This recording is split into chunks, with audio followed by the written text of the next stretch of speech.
Ayan, magandang araw po. My name is Lawrence and this is Kuya Lawrence Talks. Sa episode po na ito, ang nais ko pong talakayin yung madalas katanungan sa akin na, Kuya, okay lang ba na Christian ako pero unchurch ako? Ito pong katanungan na ito madalas kong marinig sa mga kapatiran na nakasalubong ko along the way. Ang kaloob po kasi ng Diyos sa akin na ministry is sa frontline. What I do is act of evangelism and counseling para sa mga tao na nakakasalubong at salamuha ko. And ito pong tanong na ito nais kong i-address at sagutin kung ano po yung appropriate. And ang pagsagot ko po mostly for this question is definitely galing rin po sa Biblia. And ito po ang madalas na payo or advice ko para sa mga unchurch. Kapag unchurch ka kasi nirecommend sa Bible, highly recommended sa Bible na hanap ka ng simbahan. Hanap ka ng simbahan na kung saan pwede kang magsimula na mag-grow inward and in spirit.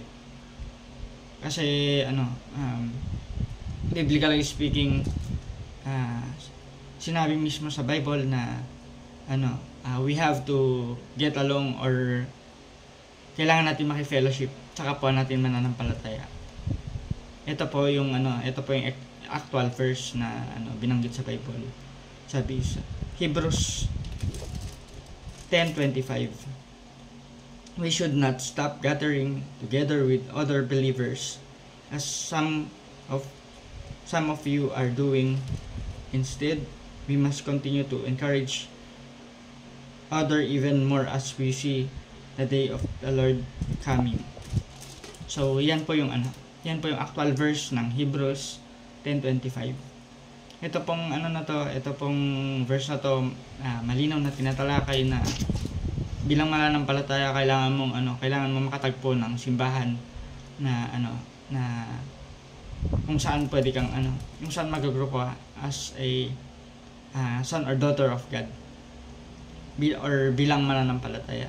So ito po ang advice ko, and ito madalas kong sinasabi sa whether sa nag-backslide man, sa nagkaroon ng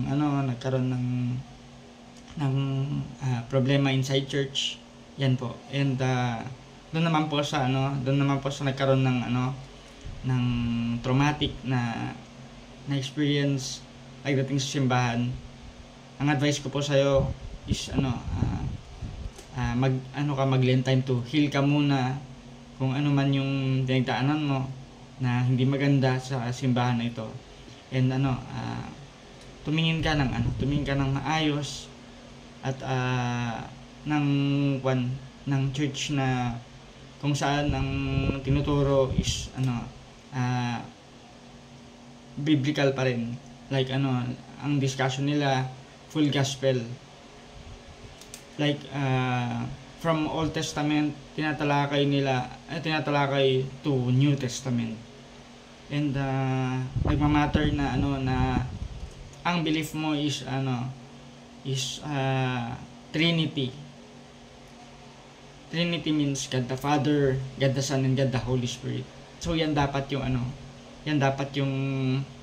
yung laman ng simbahan na tutuluyan mo kung maghahanap ka man. And gusto ko ring paalalahanan na wala pong perfectong simbahan. Sa bawat simbahan na encounter mo, meron pong karanasan na hindi mo akalain kung minsan, pero ito pang bagay na importante. Kapag yung nagsimba ka, ang tingin mo po sa Diyos, hindi sa tao. para mag-grow ka as on your spiritual journey, kailangan maging teachable, magkaroon ka ng teachable heart, and magkaroon ka ng personal time mo na to pray and to read His Word, kasi doon ka lang lalago. Hindi ka lalago sa ibang pamamaraan or ibang bagay. And ito po ako na makakakon ko na advice ko para sa mga sa unchurch. Po kayo, maki-fellowship po kayo sa mga kapwa nating kapatiran.